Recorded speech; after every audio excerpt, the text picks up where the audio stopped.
Hello, and welcome to episode 12 of Public Interest Podcast with your host, Jordan Cooper, where we interview politicians, activists, advocates, and others who seek to improve the world.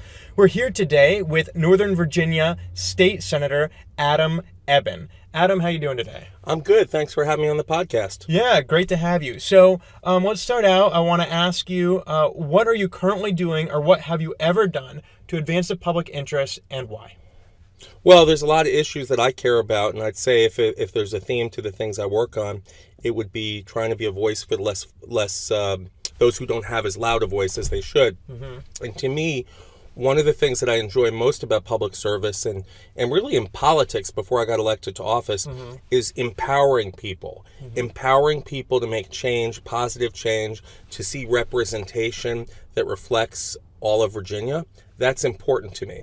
And it's important for me to have power within their political party, power at election time, and power in the halls of power, I should say, or in the legislature and all levels of government.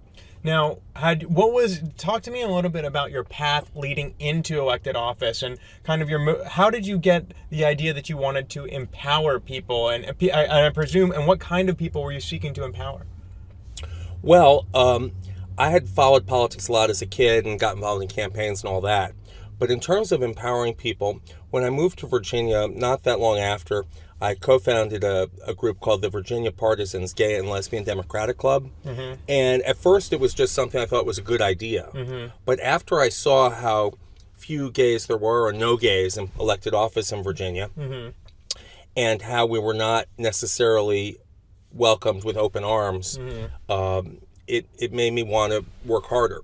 And I did a lot of work. I got a group of people to come to the State Democratic Convention in Roanoke in 1992 as Clinton delegates, and then to run for national delegate. I ran for a national delegate. I lost, mm-hmm. but I continued to push for openly gay people to run to be national delegates to the Democratic National Convention mm-hmm. in subsequent years.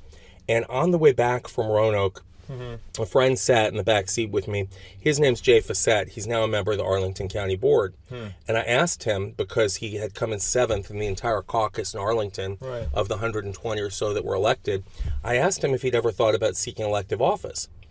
And he said he did when he was a kid, but he didn't think, he kind of shut that off when he came out. And further, that January that passed after the Clinton inauguration, a member of the Arlington County Board resigned, and I called him up that day and I said, "Are you thinking about running?" And he said yes. Mm-hmm. And what was exciting for me is I told him in the Arlington Democratic Caucus if we could get 1,000 gay people to vote, that he would be elected. So lo and behold, there was the largest turnout ever in a Democratic caucus, more than 5,000 people. Now, is that just LGBT people or just people in general, voters in general? Voters. Yeah. And you really don't know exactly who's voting, except you might recognize people, or they might come up to you and identify themselves. Mm-hmm. And what was exciting is it was the largest turnout ever. And I joked with Jay, because he won it in a landslide. Yeah. And I said, we wanted 1,000 gay people to vote. I didn't realize all these straight people would support you too. Mm-hmm. So I worked on that campaign. And then unfortunately he lost a general election, this was a special election, by under 200 votes. And that was really heartbreaking. Then I ran the campaign for a candidate for Alexandria City Council, who would have been the first gay city councilman. And he won his primary and lost the general. Mm-hmm. So we had a theme there. And then Jay ran again in the general election. He was elected first openly gay official in Virginia. Mm-hmm. Paul Smedberg of Alexandria, the guy who lost the general before, he won. And then about 10 days later, I was nominated to be a Virginia State delegate, which was really exciting and a turning point in my life, turning from political work to more public service. I had been Mark Warner's Chief Deputy Commissioner of Labor and Industry for a short time, and I resigned that to run.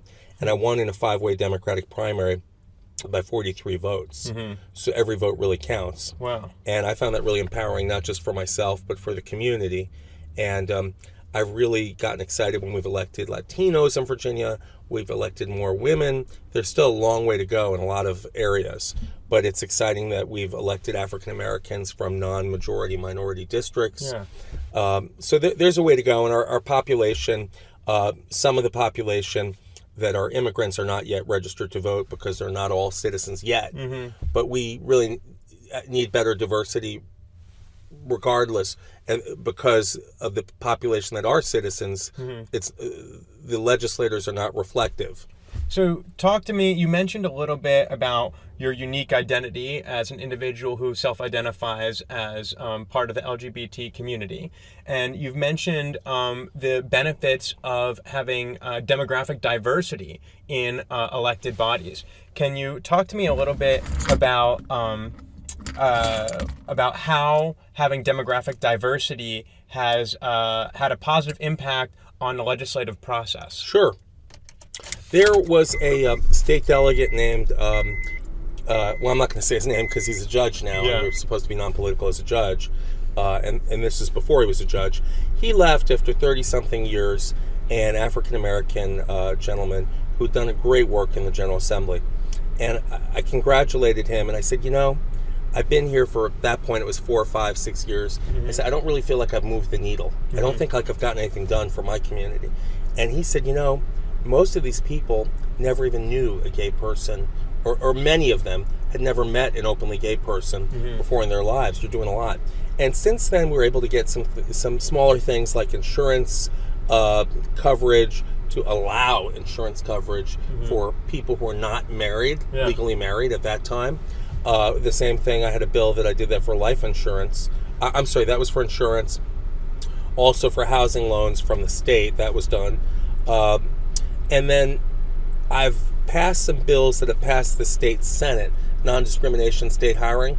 But there's a lot of things you can do outside of votes that still impact people's lives. For example, we got Governor Warner to issue an executive order against discrimination in state hiring. Now, we still want to put that in the code, and we've had problems doing that, but Governor McAuliffe has issued that order as well. We've also done small things. One of the smallest things I did that I really thought was kind of funny and weird is that there was a prisoner who couldn't get the Advocate. That's a gay and lesbian news magazine. And the pictures are no more racy than maybe a Sports Illustrated swimsuit edition. And most of it doesn't have pictures. It's really focused on news. But a prisoner complained that he couldn't get the Advocate approved in prison, yet some of the straight inmates were getting Playboy. So I didn't even know we had a prison publications policy review board in Virginia, but I found out and made a small adjustment there. So you really work in the long term. But one of the most touching moments for me was that we have pages in the House of Delegates and the Senate. And in the House... And explain what a page is. Oh, sure. A page is a junior high school student who does errands and support work for the members of the General Assembly and really for the staff of the General Assembly. They're on the floor. They get lunch for members, but they distribute bills. They show up in committee. They do errands. If you have a mailing to stuff, they do that during the session. So there was one page, a young lady who came up to me and she said, I'm excited that you're going to be speaking at the Passing the Torch dinner. And I didn't know what that was. It's something it must have been on my schedule that I'd agreed to do, but forgot what it was or didn't realize what it was. And we had a lot of anti-gay bills that session. We had a bill that against marriage equality, against adoption, and a bunch of others. And she had to sit there on the floor and listen to all of the ignorance and hate and vitriol about those bills. So then if you flash forward a few months later, I go to this Passing the Torch dinner, and I've since found out that it's a dinner for the Gay and Lesbian Straight Education Network teachers, and they were doing the dinner to salute the kids from Gay Straight Alliances. So I'm speaking to the group, and I look out in the audience, and who do I see but that young woman who was exposed to all of that anti-gay rhetoric. And it made me want to cry. I mean, I felt like I was having an impact as a role model. And I passed a lot of other legislation. I passed bills on human trafficking or worked with Governor Kane to see that state buildings are built to green standards. A bunch of other important things, or some things that are large and some that are small. But for people to see that there's a gay legislator in that, you become not just a gay legislator. In the first few years, they would put Adam Ebbin, openly gay delegate, in every, or openly gay delegate Adam Ebbin. That's what it would say in every newspaper story. It doesn't say that anymore. How did that make you feel? Weird, good and bad. A little embarrassed, but I didn't realize at the time how important it is for people to know there's an openly gay delegate. I consider myself just a senator now. Because when your colleagues are mentioned in a newspaper, it doesn't make any references to their sexuality. No. It wouldn't say, Delegate Alfonso Lopez, individual who enjoys having sex with women. Well, let's not get into what people enjoy. But it wouldn't say that. But I used to be in communications, and I certainly understand that what's new and different is newsworthy. So I just thought it's fine to have an article, not every article. Right. So, but I've gotten past that, and the media has gotten past that, and we've since elected Asian Americans to the Virginia House of Delegates. We've had a Latino Republican, Latino Democrat, really moved things along. So that's kind of the diversity end of public service, but I consider myself a public servant in general. So how many individuals do you represent in your district? I represent 200,000 people, and my district goes along the Potomac from National Airport to Crystal City to Old Town Alexandria to the Mount Vernon estate of George Washington, and finally to Fort Belvoir, and then 200,000 people west of there. So that's a lot of individuals, many of whom are not LGBT. And you represent, and then you yourself have, as any individual has, a multitude of personal identities. You are Jewish. You are middle-aged Caucasian. You are upper middle class. You are an individual who has undergraduate, college education, or potentially postgraduate. Yeah. You have so many identities, and we've focused a lot on this one particular identity. But I'm sure that the overwhelming majority of your work maybe had to do with roads or had to do with the environment. It didn't have any aspect of addressing, you address the needs of all 200,000. That's right. And not just the needs of this one constituency that's only one aspect of your identity. So I wonder, how does being LGBT kind of inform your approach to all of those other issues? How does it, how do you view that aspect of your identity within the context of the many other identities that you have?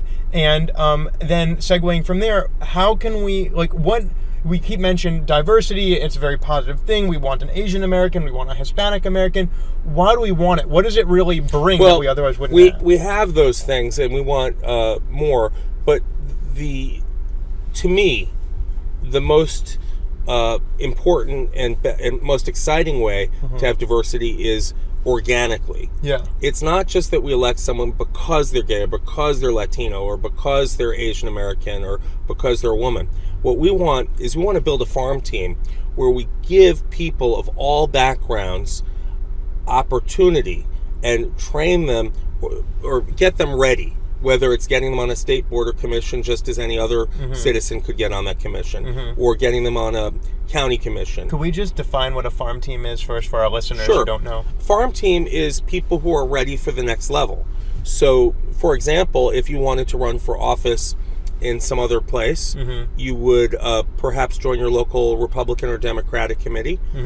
You would perhaps become an active or an officer in your civic association. Right. Then the commissions I refer to are appointed by that level of government as advisory boards. Maybe the PTA, maybe the school board. So a farm committee is kind of like AAA baseball. Or that's why they call it a farm team, like the farm league or farm team. So it's basically we're creating a bunch of people who potentially could be elected in the future. Yeah, and it's important, and it's also good politics, whether it's diverse or not, and it's better politics if it's diverse. We see the changing face of Virginia, particularly in Prince William County. Prince William County is becoming more and more Latino. We can have a bunch of white straight men run for office down there, and maybe we'll do okay for a while. But it's important to the community and electorally that people see themselves and feel reflected and represented. And in order to win those elections and be effective and continue and to do right by a community, you want to look out for those potential leaders and encourage them to be involved. And that also makes a political party or a political body healthier, more able to see other perspectives, to take the views in of all of its citizenry, which is the job of government. So, and just for I know I threw a few questions at you. So the one of the first questions was, you have many identities, you have 200,000 people you represent. Yeah. How does that one identity that we've been talking about? Well, I don't think I have that many identities, actually. Really? I just consider myself a person, and a gay person probably second. But in terms of representing the 200,000 people, I think it makes me more empathetic. I've done a lot of work for solitary confinement, for prison reform. I've done a lot of work for human trafficking victims. I've done some work to make sure there's a public defender in Arlington. So the very vulnerable in our society are Right. Those are the ones whose causes you've been championing. Right. Among others, I feel a special passion for helping people who are vulnerable become less vulnerable. And when people, if you help them stand up for themselves and be represented, they're going to be less vulnerable, and you're going to be more effective, and they're going to be more effective. So would you say your experience as a gay man in the early 90s and just throughout your whole life has inculcated in you a sense of empathy for others? Yes, and also being Jewish, because there's a lot of Jewish values, Jewish things you learn. I don't mean religious things you learn, but an outlook from your, even if you're not discriminated against yourself, the fact that your grandparents might have been, or that your relatives who died in the Holocaust, you feel that you look out for things in a different way, and some might say in a better way. I think in a better way. So we've been speaking a lot about diversity, a lot of what other kind of motivations have you had? Well, here's something. So you did mention earlier in the conversation that you experienced a few losses, and that you had others who you had worked for who experienced losses.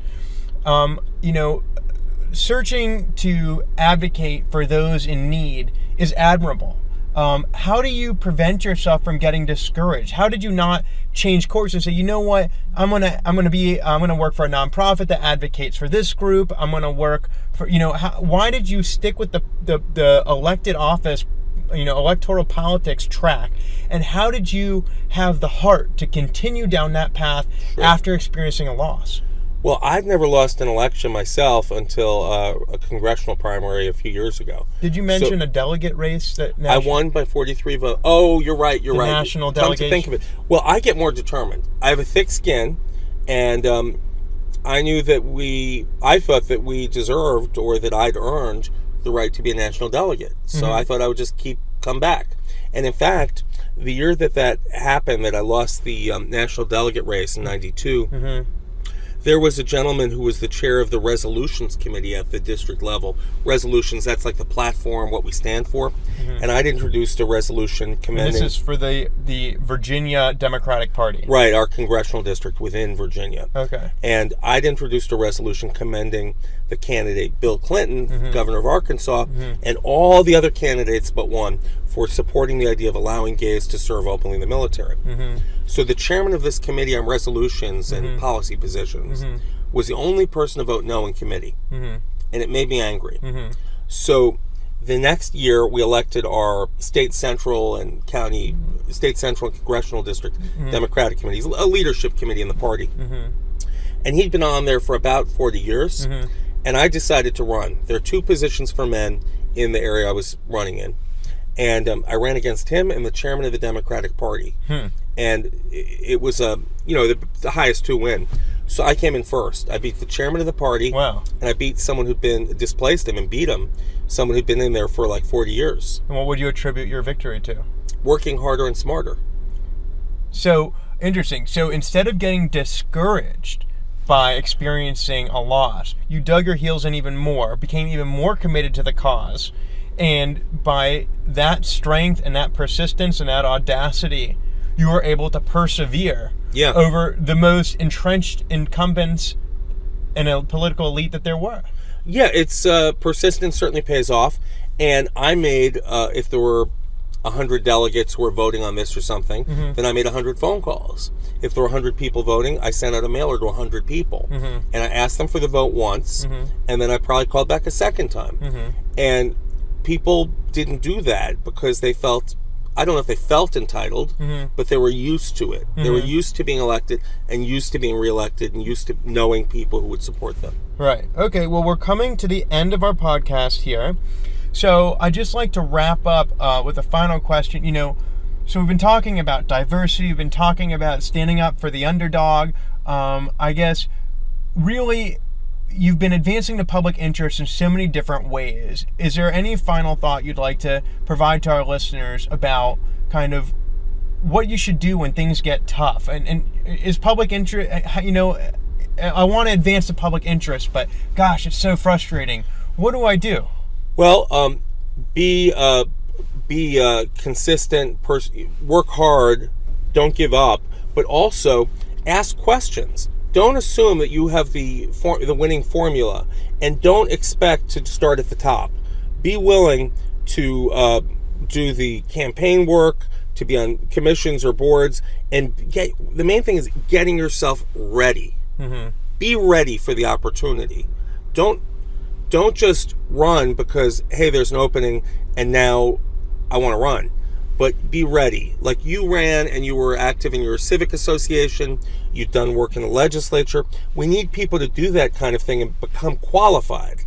And like I said, it's organic. It's exciting. I mean, I would not be able to do the work that I do, trying to make it easier for people to vote, working for gun safety, and other important issues to me, if I hadn't done my homework, worked hard, asked people for advice, and built allies, built alliances with people outside of my own community.